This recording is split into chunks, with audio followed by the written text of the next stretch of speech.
This is confirmation a little bit of what we reported about a couple of months ago. But actually, when you come on the program, a lot of the questions we get for you are operational. So let's take the $5 billion that you've raised. How much of that is to get Arsenal 1 done, built, and all of the other operational timelines that you guys are holding yourselves to imminently?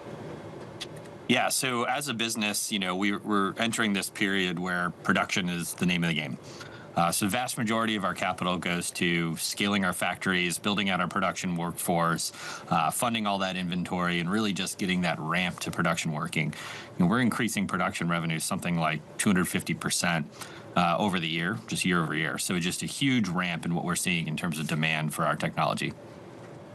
Demand, talk about it. How much breadth are we seeing? The geopolitical conflicts, they have sadly increased, and we're still seeing this focus on the need for defense tech, but we know that the money is often still spent on primes.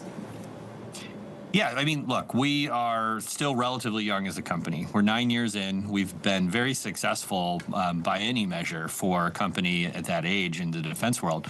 And in, the fraction of the market we're actually addressing right now is still quite small. But where we are seeing a lot of demand is, particularly around things like counter-drone and air and missile defense. That's where you look at the current conflict. This is a huge issue. This is a huge area where we're seeing massive increases in what the customers want. Our electronic warfare systems, our surface-to-air missile systems. And then the other capability that we're seeing a lot of demand on that was, just announced today was a multi-year procurement of a low-cost cruise missile that we call Barracuda. The department is buying, thousands a year of these, and we're ramping these at just an unprecedented pace and being able to get these out to help with that critical munitions shortage and the ability to sustain these conflicts and provide the deterrence we need. Brian, just humor me on this one. The $5 billion is sufficient to finish Arsenal 1 and start the production ramp? Yeah, so we are already ramping production with the money we had in the bank. This is really about how do we continue to fuel that growth. I don't think we're going to see Arsenal 1 be done anytime soon, because I think the demand we're going to continue to see and the amount we're going to have to continue to scale is just going to ramp and ramp over the next several years. This is a good problem to have, right? And so we're benefiting from the private markets and the ability to fund these very aggressive ramps. And it's a huge testament to, the American capital system that we can fund these things very, very quickly. It was interesting to go through a letter to your shareholders that you wrote back in January, actually, and kind of foretelling what was to come in the year. There's still a bit of a mystique about Anduril, right? So I think Palmer Luckey, one of your co-founders, has talked about the idea that half of Anduril's products aren't really known about. There's particular interest in the next wave of subterranean weapon systems.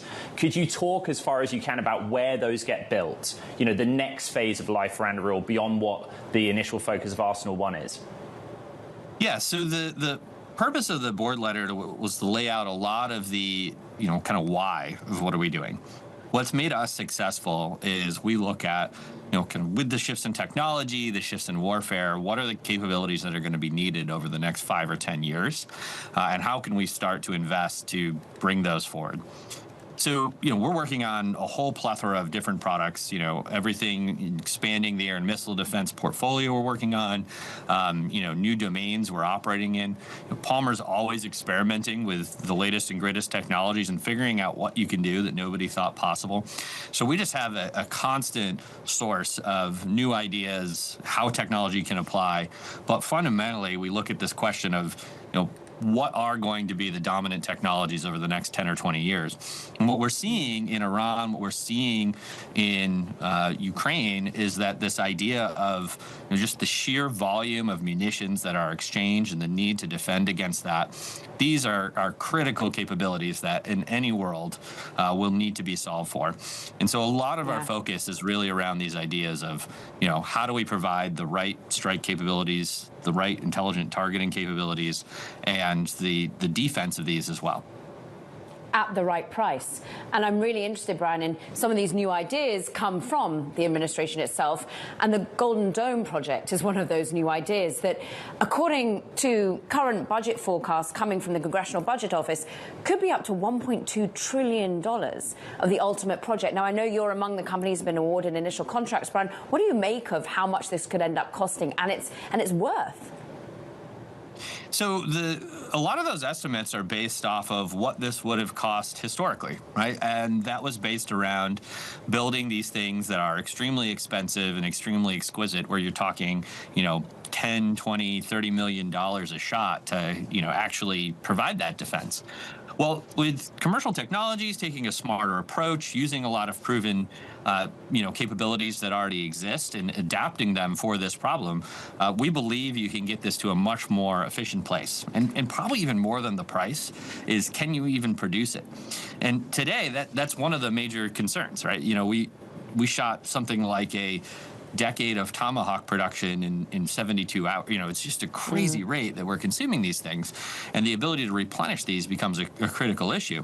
So our view of this is, these are solvable problems. You can do it in a more efficient way than has been historically executed.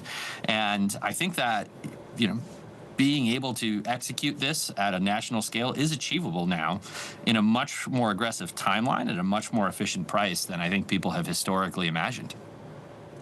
Okay, you get asked this a lot. Palmer Luckey gets asked this a lot. Trey gets asked it a lot.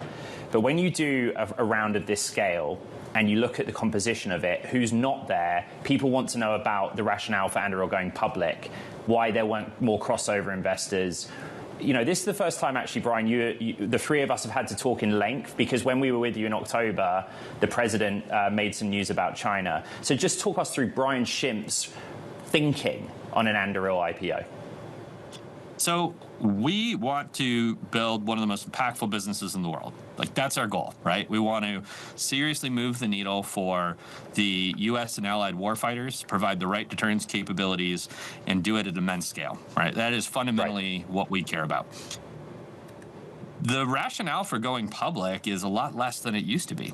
The private capital markets have grown in scale. The ability to fund a business like ours, when we were doing this a few years ago, we were, at the upper end of what capital raises look like in the private market. We are a fraction of an AI fundraise at this point. And so the amount of capital that is available and, wants to support these types of companies is massive. So we're not in a rush to go public, right? We don't need to do it from the perspective of capital availability or liquidity. We can provide liquidity to our early investors, our employees, in relatively straightforward ways. There's a lot of means to do that. So a lot of the historic reasons of why you rush to go public don't really exist anymore. So for us, the question is, when does it actually make sense? And for us, it's, we've proven that our business model works. We've proven that we can scale. And, the fundamental economics of the business are shown to be, as successful as we want to be. A high growth company that can operate at high margins. That's fundamentally what we want to show. And when we feel like we've shown that, that's a perfectly reasonable time to go public. So we're not in any rush. Brian, we don't have any pressure to do it. It's great. Yeah, but investors want a stake, particularly retail. And I know you've been outspoken about the secondary market. Look, today Anthropic, I think it's yesterday, just put out a new blog saying that, look, there are some areas in which Anthropic seems to be trading on a secondary market, and they call them stock scams in some areas. They say it's issuing fraudulent share certificates in the private artificial AI developer. Are you warning about that still? How worried are you about Anduril's shares trading fraudulently on a secondary market? Look, we try to control our cap table tightly and make sure that, every investor we have, we understand who they are. They're in it for the long haul, and they're in it for the right reasons. There is a lot of very bad actors that exist trying to, hawk things that are just not allowed, right? And we've seen a lot of prosecutions and other things related to this, right? This is not a new issue, right? And so I think there's a problem here. I think the government's responding to it. Can you name the companies? Are there any secondary market providers you take issue with in particular? Sorry, just briefly. Name names. No, I mean, look, the reality is it's mostly individual bad actors. Very few of these, second market brokerages or listing things are inherently the problem. The issue is investors, not even investors, these brokers misrepresenting what they have access to. And that's not good in a public market, and it's not good in a private market. Noted. And so I think it is a problem, but, it's something that we do everything we can to control and try to help curtail. And it's affecting every one of the companies who are, interesting in the private markets. Brian, you've been generous with your time. Before we lose you from the program, the president's visit to China, the timeline of the threat to Taiwan, 2027, what's Anduril's thinking on that? Look, diplomacy is good. We're in the deterrence business. We do not want there to be conflict. And I think the president going and engaging with Xi is a fantastic thing. And I'm very excited to see what comes out of this. And, we're also providing a lot of technology to Taiwan, supporting them in every opportunity we can, because we believe that they need the right capabilities and to have the right deterrence.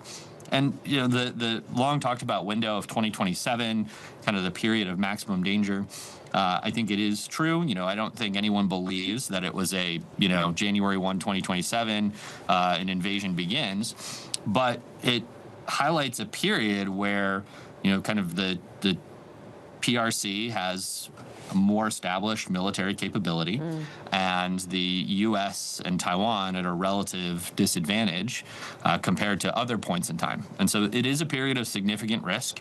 And with all of the complexities going on in the world, with Iran, with Ukraine, with all the other areas that are hotspots in the world, it creates a significant stress on the U.S. military.